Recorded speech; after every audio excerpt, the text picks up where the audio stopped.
দিকে ডাইভার্ট করার জন্য 100 জন চাকরি করলে 27 জন পিছড়ে বর্গের হিন্দু চাকরি করবে, অনেকের অসুবিধা হয়ে গেছিল। সেই জন্য হিন্দু মুসলমানের খেলা তৈরি করার জন্য বাবরিটাকে শহীদ করল। পিছড়ে বর্গের হিন্দুদেরকে 27% রিজার্ভেশন দিতে হবে, এটা 1980 সালে রিপোর্ট হয়েছে। আম্বেদকর যখন স্কুলে গিয়েছিলেন তাকে পেছনের দিকে বসিয়ে রাখা হয়েছিল শুধুমাত্র তার জাতের কারণে, তার ধর্মীয় পরিচয়ের কারণে। বিজেপি চাইছে এই বাবরি মসজিদটাকে সামনে রেখে আমরা ওরা রাজনীতি করব, পড়াশোনা করছে আমার চাকরি দাও, আমি আমার শস্যের মূল্য পাচ্ছি না কেন, উৎপাদিত ফসলের মূল্য পাচ্ছি না কেন, তখনই আমার সামনে ধর্মটাকে এনে দাঁড়ি করিয়ে দিচ্ছে। কিন্তু অনুরোধ আমার এটাই, আমার পূর্ববর্তী বক্তারা আমি আসার পর থেকে যার যার বক্তব্য শুনেছি স্পেসিফিক জায়গা ধরে কিন্তু আপনাদেরকে বলেছে, এগুলো একটু চোখটা বন্ধ করে ভাববেন। আপনি আউট অফ বক্স ভাববেন। আপনি মুসলিম, আপনি দলিত, আপনি হিন্দু, আপনি আদিবাসী, তার বাইরে গিয়ে ভাববেন। বর্তমান সময়ে ভারতবর্ষের পশ্চিমবাংলার অবস্থাটা নিয়ে ভাববেন যে আজকে আমরা কোন জায়গায় দাঁড়িয়ে আছি। শুধুমাত্র যখন আমরা প্রশ্ন করছি আমার খিদে লেগেছে ভাত দাও, আমি পড়াশোনা করছি আমার চাকরি দাও, আমি আমার শস্যের মূল্য পাচ্ছি না কেন, উৎপাদিত ফসলের মূল্য পাচ্ছি না কেন, তখনই আমার সামনে ধর্মটাকে এনে দাঁড়ি করিয়ে দিচ্ছে। আমরা এটার বাইরে গিয়ে একজন ছাত্র পড়াশোনা করার শেষে যারা চাকরি পায় তার দাবি তুলছি, একজন শ্রমিক তার শ্রমের মূল্য যাতে পায় তার দাবি তুলছি, একজন কৃষক তার উৎপাদিত ফসলের যাতে সঠিক দাম পায় তার দাবি আমরা তুলছি। এই জন্য আমাদের সাথে তাদের পার্থক্য হচ্ছে। তাই বন্ধুগণ, বিভিন্ন সমাজের মানুষ আছেন, মার্কেট বিভিন্ন সমাজের মানুষ আছেন, তাদের প্রত্যেককে বলবো একটু চোখটা বন্ধ করে বাড়িতে যখন যাবেন এই যে বক্তব্যগুলো শুনলেন বাস্তবের সাথে একটু মিলিয়ে নেওয়ার চেষ্টা করবেন। বক্তব্য অনেক আছে,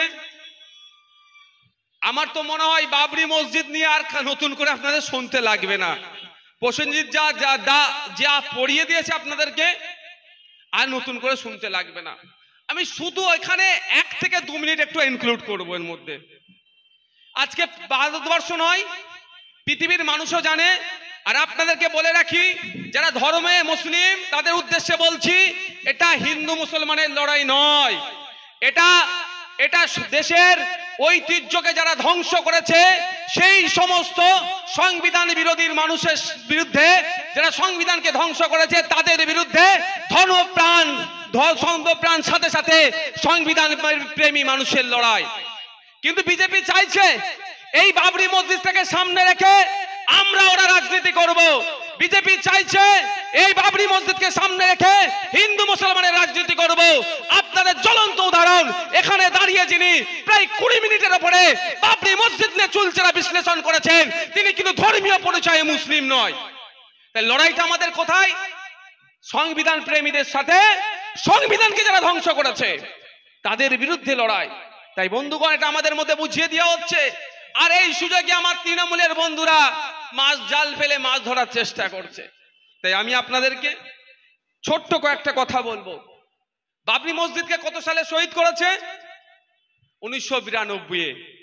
1992 বললে আপনারা বুঝতে পারবেন না, একটু আগিয়ে যেতে হবে। কেন ওই সময়টাকে বেছে নিল? কেন ওই তারিখটাকে 6 ডিসেম্বরকে বেছে নিল?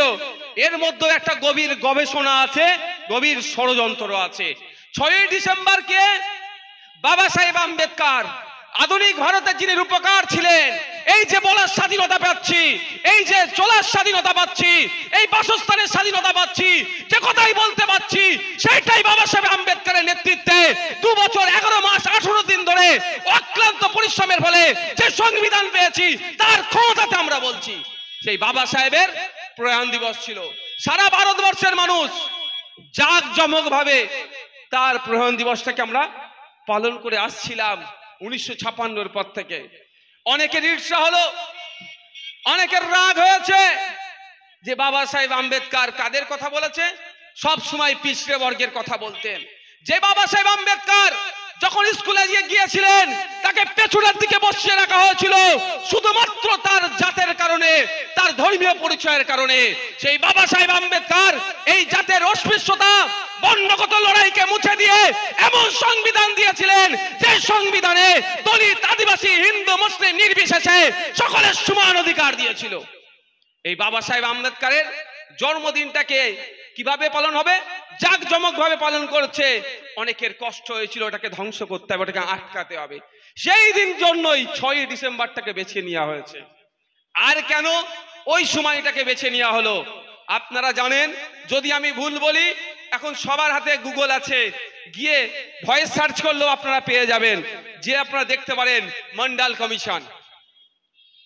আপনারা অনেকে জানেন না, গিয়ে দেখবেন মন্ডল কমিশনটা কি। মন্ডল কমিশন সামাজিক ও শিক্ষাগতভাবে অনগ্রসর শ্রেণীর একটা কমিশন বানিয়েছিল। কত সালে?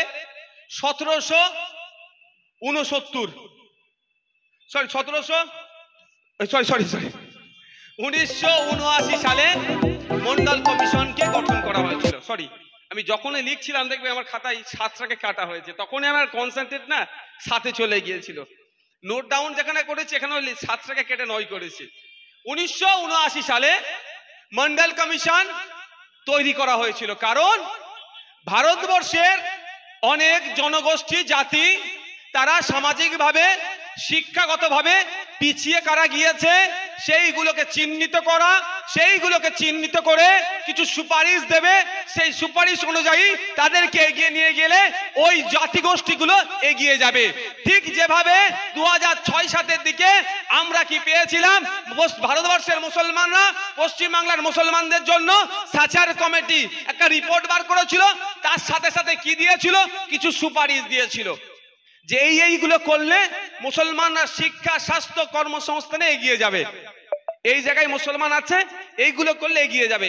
এটা সাচার কমিশন বা সাচার রিপোর্ট। ঠিক একই ভাবে 1979 সালে মন্ডল কমিশনকে দায়িত্ব তৈরি হয়েছিল অনগ্রসর বৃহত্তর হিন্দু সমাজের কে কোথায় আছে সেগুলো খুঁজে বার করা। মন্ডল কমিশন 1980 সালে রিপোর্ট পেশ করেছিল। ভারতবর্ষে 3743টি জাতিকে চিহ্নিত করেছিল। এই 3743টি জাতির মধ্যে ম্যাক্সিমামটাই আমার হিন্দু সমাজের, ধর্মীয় পরিচয় তাদের হিন্দু, গুটি কয়েক মুসলিম ছিল। ঠিক কেমন গুটি কয়েক মুসলিম বলবো, খারাপ লাগবে না তো কারো? এখন পশ্চিম বাংলায় সরকারি চাকরিতে ঠিক যেভাবে গুটি কয়েক মুসলমানকে খুঁজে পাওয়া যায়, সেই সময় যে কমিশন তৈরি হয়েছিল 3743টাতে ওইরকম গুটি কয়েক ছিল। তাও আমি ধরে নিচ্ছি তৈরি হয়েছিল। তাদের রেকমেন্ডেশন কি ছিল? সাচার মন্ডল কমিশন কি দাবি রেখেছিল?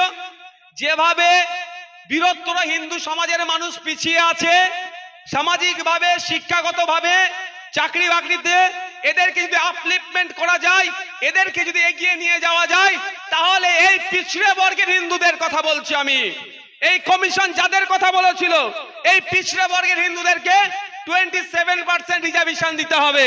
এটা 1980 সালে রিপোর্ট হয়েছিল।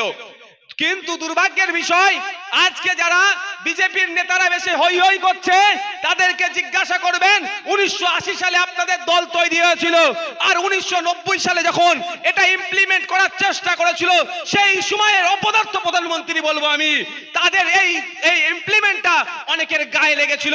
এটাকে বন্ধ করার জন্য, এটাকে মাইন্ডকে ডাইভার্ট করার জন্য 100 জন চাকরি করলে 27 জন পিছড়ে বর্গের হিন্দু চাকরি করবে, অনেকের অসুবিধা হয়ে গেছিল। সেই জন্য হিন্দু মুসলমানের খেলা তৈরি করার জন্য বাবরিটাকে শহীদ করলো, ধর্মীয় অধিকার টান নিয়ে নিল।